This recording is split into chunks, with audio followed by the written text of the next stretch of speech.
Hallo, herzlich willkommen alle Schnitzfreunde. Heute geht es hier in dieser Reihe wieder um das Thema Handschnitzen. Ich schnitze einen kleinen heiligen Thomas in der Hand. Ich kann nur dazu ermutigen, auch in der Hand zu schnitzen, weil das ganze Begreifen, wir haben es ja in unserer Sprache schon, das findet eben nur statt, wenn wir es mit den Händen wirklich ertasten, erfühlen, anpacken, Schnitt für Schnitt machen, ja, dass man in die Geschicklichkeit reinkommt.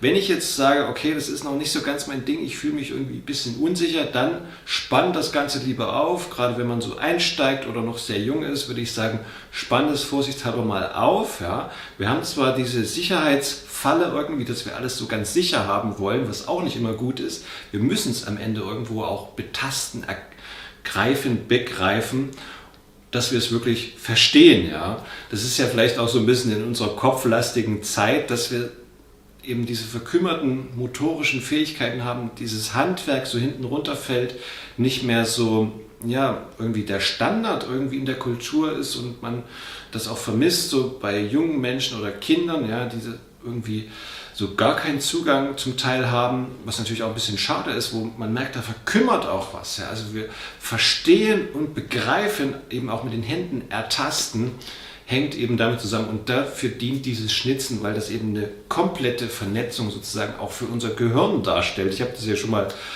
ja, zum Teil angerissen in einem anderen Video, was auch sehr leidenschaftlich geklickt wurde von euch, was mich auch sehr freut.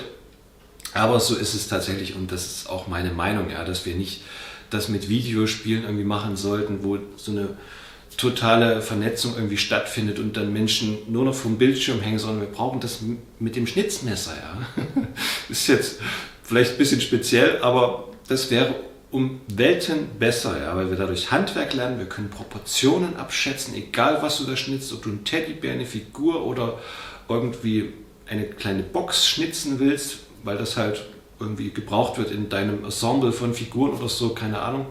Ja, egal was es ist, das lehrt uns ein Verständnis vom meinetwegen goldenen Schnitt, von Proportionen, von der Teilung, wie die Figur aufgeteilt ist. Und das sehe ich halt bei der kleinen Figur mit einem Blick sofort, was Sache ist, wenn ich es erkennen will, wenn ich es begreife. Ja.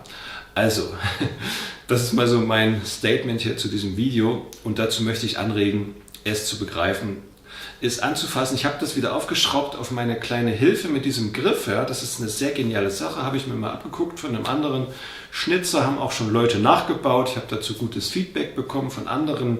Sicherlich sind viele von euch davon auch inspiriert. Ich habe das bei der letzten Figur, bei dieser größeren, na gut, 12 cm oder 10 cm Figur, diese kohärente Figur, auch aufgeschraubt, weil ich von unten rauf direkt den Schnitt so hochgezogen habe. Und da war das eben sehr schön, noch einen Griff zu haben, dass ich da wirklich den Ansatz von unten habe und schön mit dem Messer hochschneiden kann. Jetzt aber bei dieser kleinen Figur würde ich sagen, ist es ein Muss, ja, dass ich sie wirklich sicher und komfortabel halten kann, das aufzuschrauben auf diesen kleinen Griff. Und wenn man sagt, ich hätte es lieber aufgespannt auf so einen Mini-Galgen irgendwie, kleine Latte in die Hobelbank eingespannt, so eine Stockschraube rein, Flügelmutter und los, würde ich jetzt kein großes Tramborium machen und dann noch Figurenschraube. Irgendwie ist einfach so eine billige Stockschraube und die kleine Figur aufgeschraubt. Das geht auch, ja. Und ich glaube, also diese Schraube mit dem Griff, das ist auch nur eine Stockschraube letztendlich im Holz, was da fest reingedreht wurde und verklebt ist. Okay, dann wünsche ich viel Spaß in diesem Video. Ich wünsche gute Anregungen und leider muss ich auch noch sagen, dass ich den Videokurs noch nicht geschafft habe, weil in diesem Jahr so viel los war, ja, dass einfach nicht mit drin war und jetzt wieder ein neuer Auftrag sich ergeben hat, wo ich eigentlich die Zeit eingeplant hatte, diesen Videokurs zu machen, habe ich jetzt einen sehr attraktiven Auftrag bekommen und dann kommt auch der nächste Auftrag und dann geht es im neuen Jahr so weiter, dass ich das dann noch etwas weiter nach hinten schieben werde, ob das dann in den nächsten Monaten kommt oder so, aber auf jeden Fall werde ich hier nochmal das dann sagen, wenn ich soweit bin und ich will es auf jeden Fall umsetzen. Ich habe auch eigentlich noch andere Videokurse, die ich machen wollte, ja, weil das dann eben noch etwas umfänglicher ist und noch mehr Inhalt liefern kann, was ich ja auch möchte, dass es dann dient und nützt. Okay, aber hier jetzt viel Spaß beim Zuschauen. So, ich habe es hier wieder aufgeschraubt auf den Griff. Das Ganze ist angelegt, auch schon durch das Aussägen. Ja, ich habe das von beiden Seiten entsprechend einer Vorlage, die man jetzt hier sieht, ausgesägt. Und mit dieser Schublehre, Die verwende ich dann immer gerne, wenn mal sowas übertragen werden soll. Ich hatte diese Vorlage übrigens selber auch mal geschnitzt und die sollte jetzt in diesem gleichen Stil wieder angepasst werden. Ja, das ist so ein Auftrag. Und dass es eben zusammengehört, habe ich diese Figur nochmal bekommen oder dann besser zusammenpasst. Ja, und da fasse ich eben Flächen zusammen, ja, zum Beispiel die Schräge bei diesem Arm, der Richtung Ellenbogen geht, der Unterarm, das ergibt sich ja dann wie so eine Fläche. Und der Winkel, den er dort in der Hand hält, der guckt dann noch ein bisschen über diese Schräge hinaus. Da muss ich also immer mir diese groben Massen erst einmal an den richtigen Ort schneiden. Hier nehme ich jetzt so ein Balleisen, 12 mm breit mit einer Phase. Und ganz ehrlich, ich lege es am liebsten auf die Spiegelfläche. Und hier habe ich es jetzt rumgedreht und diesen Bogen, also wie so ein Ansatz von dem hohen Nasenpunkt hoch zur Stirn geschnitten, ja, wie so eine leichte hohlförmige Fläche. Also natürlich bezieht die sich auf höchste Punkte. Es gibt ja nicht wirklich eine Hohlung. Aber dann nehme ich dann das Eisen und setze es mit der Phase an. Und das Schnitzmesser ist im Prinzip so ähnlich wie so ein Balleisen, aber es hat eben zwei aufeinander treffende Phasen, die dann die Schneide ergeben, also so beidseitig geschliffen. Und das geht im Hirnholz halt schön, lässt sich hier gut reindrücken, man sieht das, ja. Und wie gesagt, wenn ich ehrlich bin, lege ich es am liebsten auf diese Spiegelfläche, weil mich immer wieder Leute gefragt haben, wie muss ich das Eisen ansetzen, ja. Ganz ehrlich, ich mache das mehr so aus dem Gefühl heraus und das muss man so ein bisschen trainieren und spüren.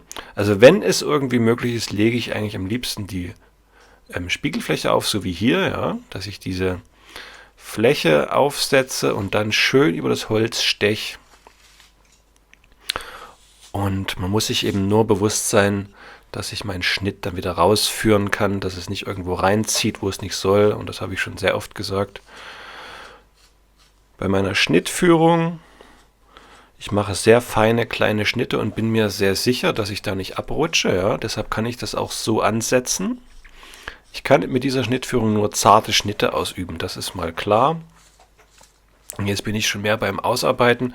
Und die ganze Haltung der Figur, die ist natürlich etwas rudimentär, vereinfacht. Ja, sie sitzt einfach da und letztendlich sind die Beine mehr wie so zusammengefasste, wie so bohlenartige Formen und der Kopf ist auch mehr wie so ein Oval zunächst einmal und die Hände, das ist alles recht blockhaft, die sind ja auch sehr klein, diese Figuren, ja, man sieht, dass die nicht mehr so lang ist wie der Zeigefinger und das ist schon ein bisschen auch eine Herausforderung, das zu schnitzen und irgendwo muss das dann auch ein Ende finden und es ist ja auch in Ordnung, ja, wenn man sagt, man wählt hier einen Grad der Vereinfachung, das ist völlig legitim und dafür gibt es diese verschiedenen Schnittstile, ja, wo man das Ganze weiter runterbrechen kann, man kann es noch weiter vereinfachen.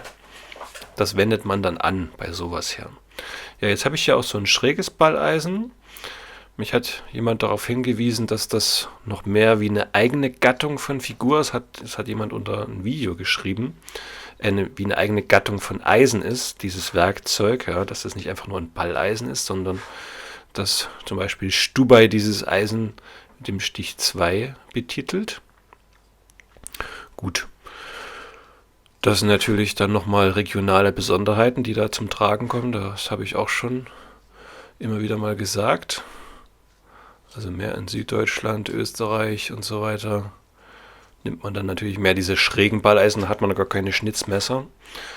Ich habe das jetzt nur genommen, weil das in diesem Nachlass, in diesem Satz mit dabei war und ich keine so schmalen Balleisen habe und ich zum Teil nur mit diesen schrägen Balleisen, die dabei waren, in diese Ecken reinkomme.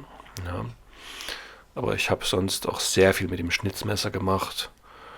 Das ist eigentlich, ich sage mal, so ein bisschen meine erste Wahl. Und wenn das dann nicht geht, dann nehme ich halt so ein schräges Balleisen mal. Und da probiere ich natürlich auch, weil ich das von meiner Prägung her nicht so kenne, nicht so gewohnt bin. Erst später entdeckt habe.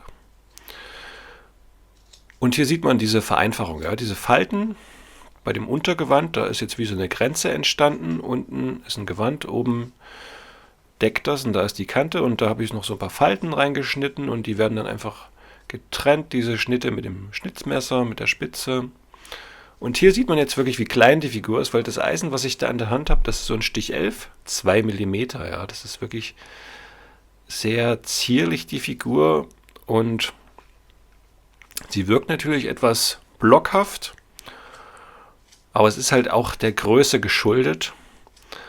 Und auf jeden Fall wäre jetzt proportionsmäßig der Kopf in der Wirklichkeit nochmal eine Nummer kleiner. Ja. Dessen muss man sich bewusst sein, dass man das dann manchmal ein bisschen zu groß macht. Und der hat ja auch noch so einen massiven Bart und so, aber gut, da habe ich jetzt ja nicht so die Einflüsse auf die Gestaltung, sondern reagiere eher auf die Wünsche. Und dann wird es halt so gemacht, wie es gewünscht ist. Ja, und das sind jetzt auch wieder so Dinge, die man sich zunutze macht. Da hatte ich jetzt so ein Hohleisen, habe ich eine Grenze geschaffen zwischen dem eigentlichen Haar und dem Bart. Und das arbeite ich jetzt noch ein bisschen weiter aus mit so einem Flacheisen hier. Ich nehme so ein Flacheisen, das ist so eine Mischung jetzt zwischen einem letzten Ausarbeiten und auch einem beginnenden Sauberschneiden, weil das kann ich sehr schön an kleinen Hohlungen und Kurven ansetzen, dieses Flacheisen, und komme da auch in bestimmte Bereiche gut rein und kann damit sauber schnitzen. Ja, jetzt tue ich hier neben der Nase Material wegschneiden. Das dürfte jetzt hier so einem Stich 10 entsprechen. Das sind so Kirscheisen, die habe ich auf so einem Brett montiert. Dazu will ich mal noch ein Video machen, weil die habe ich aus so einem Nachlass bekommen und die ermöglichen mir sofort in die Arbeit einzusteigen. Wenn ich jetzt am Schreibtisch bin und so ein Video mache, dann kann ich halt direkt von diesem Schnitzen dann das Material sozusagen dann weiter verarbeiten und das ist für mich sehr toll. Ja, und so kleine Sachen mache ich dann lieber hier in einem kleinen, sauberen Raum, ja, wo diese Eisen immer liegen, wohingegen jetzt in der Werkstatt manchmal noch mehr Staub ist oder größere Maschinen und so auch so ein bisschen die Ruhe rauben irgendwie. Und das mache ich dann lieber mal am Tisch in Ruhe. Das kann ich also nur empfehlen. Und jetzt arbeite ich hier noch ein bisschen durch. Ja? Also dieser Schwung sozusagen vom Kopf runter, da ist wie so eine leichte Kurve, wo die Haare unten so etwas breiter werden. Ja? Das kann man also sich auch, ja, wie das Holz ist, wie das Material ist, sich so ein bisschen zunutze machen, um daraus eine Gestaltung erwachsen zu lassen. Er hängt auch mit dem Material zusammen. Man sagt ja auch so volkstümlich holzschnittartig, ja, weil dieses Material uns natürlich auch ein bisschen Grenzen setzt. Das sieht man auch hier irgendwo gewissermaßen, dass das handgeschnitzt ist, ja, dass das vereinfacht ist. Das ist logisch. Wenn es größer wäre, müsste eine bessere Ausarbeitung kommen. Aber deshalb kann das ja auch als Anregung und Ermutigung dienen, dass man sich selber vielleicht mal an sowas ranwagt, an so eine vereinfachte Figur, ja, wo das alles so ein bisschen runtergebrochen ist. Die Körperformen kann man da zu wurstartigen und brotartigen Formen zusammenfassen. Ja. Man muss so ein bisschen das darin sehen. Man muss nicht jede Falte schnitzen. Hier auf gar keinen Fall. Ja. Das würde Verwirrung stiften und das kann man zum Teil dann gar nicht mehr darstellen, wenn man das wirklich durchziehen will. Das ist irgendwo klar. Ne? Diese Eisen setzen einem da dann auch Grenzen. Ich glaube, das kleinste Eisen, was ich überhaupt habe, ist so einen halben Millimeter, so ein Hohlbohrer, Stich 11, 0,5. Und ich muss sagen, das Eisen mag ich nicht besonders, weil es sich sehr blöd schärfen lässt. Und das geht für viele schon los bei diesem Eisen hier, Stich 11, 2 mm, dass es sich nicht so schön schärfen lässt. Ja, weil wenn man das einmal an eine Scheibe hält, dann ist da gleich was weg. Und dann kann man es wieder korrigieren und dann, ja, wenn man das nicht gewohnt ist oder nicht weiß, was man da tut, kann man da also auch mit dem Schärfen Probleme bekommen von diesen kleinen Eisen. Deshalb sagen auch manche, man solle bei 1 Millimeter aufhören, bei 1 Millimeter Eisenbreite, weil sie sonst nicht mehr richtig schärfbar sind. Man kann die natürlich auch von Hand schärfen oder auch mit einem Nassschleifstein, der dann eben sehr langsam dreht. Dann kann man, wenn man die richtige Scheibe hat, auch sehr fein diese kleinen Werkzeuge schleifen. Ja, ich mache hier so einen stilisierten Bart. Eine andere Methode, die sicherlich auch bekannt ist, ist den ganzen Bart rein zu stechen, ja, dass man wie Locken mit den Formen der Hohleisen reinsticht aber das passt eben auch nicht immer und hier muss das noch schneller gehen, ja, dass da einfach nur wie ein bisschen abgegrenzte Struktur ist. Das ist wie, wenn ich jetzt bei einer Zeichnung den Hintergrund meinetwegen punktiere oder schraffiere, habe ich unterschiedliche Flächen, ja, die ich voneinander trennen kann. Und so ähnlich funktioniert es auch hier oder bei einem Foto in Schwarz-Weiß ist der Hintergrund oder meinetwegen die Haare sehr dunkel, wohingegen das Gesicht viel heller erscheint und dadurch werden eben Flächen voneinander getrennt. Und das muss ich auch hier letztendlich hinbekommen. Und das sind dann so ein bisschen die Gestaltungsmerkmale. Das mache ich auch bei dem Buch. Die Seiten, die ich da reinschnitze, sind ein bisschen zu grob. Und hier kommt wieder dieser Begriff dieses Holzschnittartigen eigentlich ins Spiel, ja, wo man merkt, das ist ein bisschen zu grob, aber beim Schnitzen hat man zum Teil manchmal diesen Spielraum, dass man es ein bisschen holzschnittartig machen kann, weil Material und Werkzeuge und eigenes Vermögen manchmal eben diese Grenzen setzen und dann bleibt das eben so, ja. Und dann wird das zum Erkennungsmerkmal, zum Gestaltungsmerkmal, was man einsetzen kann. Und letztendlich kann ich da wieder ein bisschen Leben reinbringen, schnitze da so ein paar Seiten rein, mit der Spitze des Messers ziehe ich hier Linien. Warum nehme ich keinen Geistfuß? Weil ich hier in dem Fall quer zur Faser schneide, ja, die Faser ist ja längs gewachsen und wenn ich quer schneide, kann es mit dem Geistfuß passieren, dass das zerbröselt. Weil diese Eisen sich manchmal nicht so schön für diese Schnitte ja, präparieren und vorbereiten lassen. Klar, man kann sie sehr toll abziehen, wenn man da viel Zeit investiert, aber das muss nicht sein, ja. Das muss grundlegend schneiden, der Geißfuß. Aber wenn es diese kleinen, feinsten Schnitte da nicht macht, quer zur Faser, und ich auf Nummer sicher gehen will, dann steche ich sie eher rein oder mache einen ziehenden Schnitt ganz dezent mit dem Messer. Und hier mache ich jetzt Hohleisenschnitte, ich weiß nicht, wie man das nennt, das ist einfach so ein Tuch, was so quer nochmal über die Figur verläuft, was so rumgelegt ist. Man sieht es oft bei den heiligen Figuren, meinetwegen im Petersdom in Rom oder so. Ja, da sieht man solche Figuren, die solche Gewänder haben. Und das ist so ein bisschen abgekupfert davon, weil das ist ja so der heilige Thomas hier mit dem Winkelmaß. Und ja, das ist aber stilisiert letztendlich. Ja, normalerweise müsste man da richtige Vertiefungen machen und die Falte anständig ausarbeiten, dass sie einen schönen Berg hat, der dann auch klar gestochen ist. Und so kommt es jetzt zum Ende und dann auch passt es zur nächsten Figur, nämlich der Maria mit Weintraube, die dann gemeinsam auf einer Pyramide Platz nehmen werden. Ja, war eine schöne kleine Schnitzarbeit. Vielleicht kannst du es nachahmen. Viel Spaß. Herzlichen Dank, dass du mit dabei warst. Ich hoffe, du kannst es für dich gut begreifen und es geht eben nur, wenn man es selber macht, ja, wenn man es anfasst und selber umsetzt und diese Geschicklichkeit einarbeitet, das trainiert unheimlich viel handwerkliches Feingefühl und Geschick, was ja eben auch heutzutage in unserer Kultur leider fehlt, was vielleicht noch vor 30, 40 Jahren ganz anders war, wo das mehr so flächendeckend verteilt war, dass jeder so ein bisschen handwerklich affin war und irgendwie Dinge einschätzen konnte und nicht sofort irgendwie ins Internet gegangen ist und da irgendwas gegoogelt hat oder so, ja, wo erstmal alles nur über den Bildschirm läuft und man vielleicht auch vor Spielkonsolen hängt und eigentlich dieses fantastische Erlebnis, wofür unser Geist, Gehirn und so gemacht ist, dass wir eben auch Dinge ja, rein räumlich ertasten, begreifen können, das müssen wir eben real erleben, ja, und nicht in irgendeiner virtuellen Welt oder so. Deshalb auch bitte umsetzen, ja, nicht zu viel diese Videos schauen